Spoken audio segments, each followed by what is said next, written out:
जीवन लगातार आपको नए-नए चैलेंजेस आपके सामने लाता रहता है, लेकिन एक चैलेंज रहता है और वो रहता है लगातार अपने आप से लड़ना। जब भी आप किसी कॉम्पिटिटिव एग्ज़ाम की तैयारी करते हैं, तो वहाँ पर सबसे बड़ी जो परेशानी रहती है कि आपके दिमाग में लगातार नेगेटिविटी आती रहती है। आपको लगता है कि हम जिस रास्ते पर चल रहे हैं, वो सही है या नहीं। आपको कई बार लगता है कि हम जिस तरह से किसी एग्ज़ाम की प्रिपरेशन कर रहे हैं, कहीं वो गलत रास्ता तो नहीं है।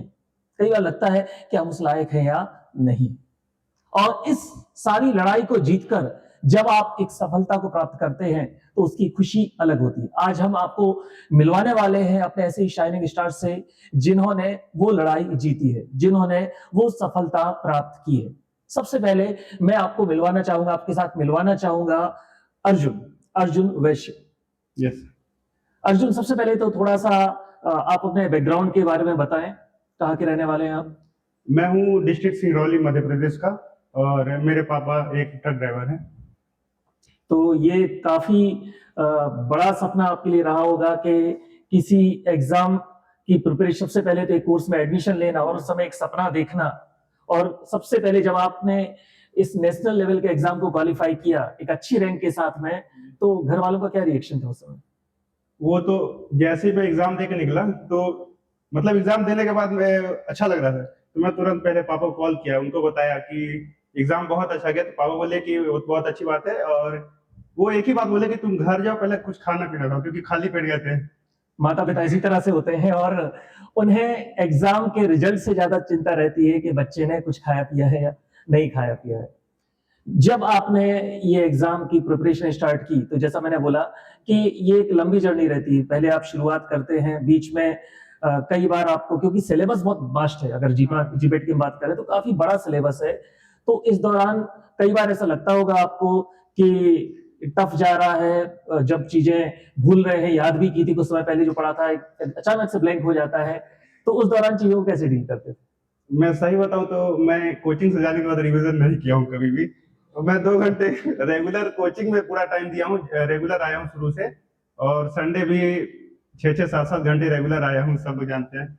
अर्जुन के बारे में आपको बता दूं कि अर्जुन ऐसा स्टूडेंट रहा है कि हमने शायद मुझे जहां तक याद है मैंने जब भी क्लास ली मुझे याद नहीं कि एक भी क्लास उसने छोड़ी हो।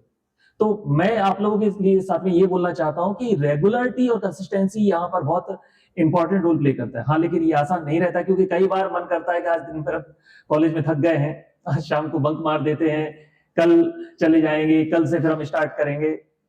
तो कई बार ऐसा लगता होगा कि दिन भर कॉलेज में उसके बाद कोचिंग आना, थकान हो रही है, चलो आज छोड़ देते हैं, बाद में किसी से पढ़ लेंगे। कभी ऐसा लगा क्या? एक्चुअली मैं शुरू-शुरू में जब कॉलेज में एडमिशन लिया था, तो सिंसियरली कॉलेज जाता था।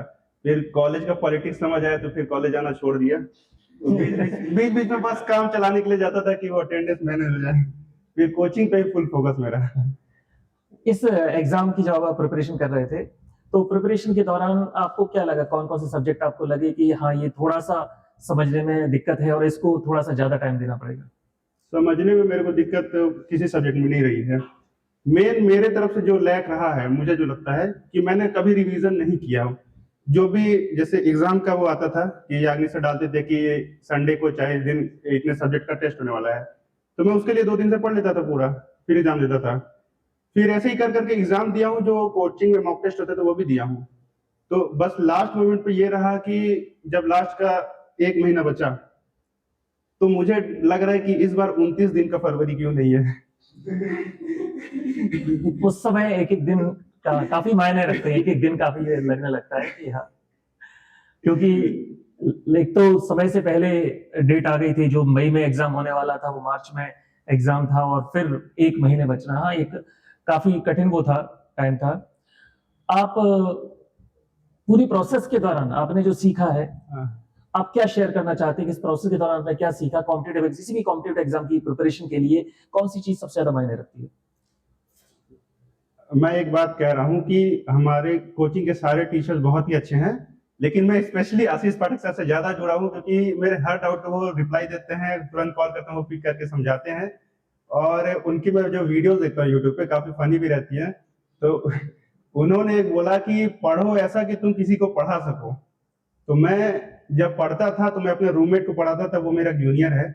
तो मैं जो 1 महीने पूरा पढ़ा हूँ, मैं उसका जानबूझ के फॉर्म भराया हूँ ताकि मैं उसको पढ़ा सकूँ। हाँ, कोई चीज अगर आप किसी को समझाते हैं तो शायद वो बेहतर तरीके से आपके दिमाग में आ जाती है। इसलिए कई मेमोरी टेक्निक में से एक टेक्निक ऐसी रहती है कि आप इमेजिन करो कि ये चैप्टर आपको किसी को पढ़ाना है। तो एक बहुत ही इंपॉर्टेंट बात अर्जुन ने यहाँ पर बोली, और अर्जुन, जैसा कि अर्जुन का नाम है, तो लक्ष्य पर एकाग्र होना बहुत जरूरी है। और अभी मैं अर्जुन से ये बोलना चाहूंगा कि लक्ष्य बहुत बड़ा है। अगला लक्ष्य जो है वो नाइपर का है, और मैं अर्जुन से एक्सपेक्ट करूंगा कि नाइपर टॉप 100 में आपको मैं देखूं, क्योंकि मैं जानता हूं कि आप वो डिजर्व करते हैं। बहुत बहुत धन्यवाद अर्जुन। Thank you.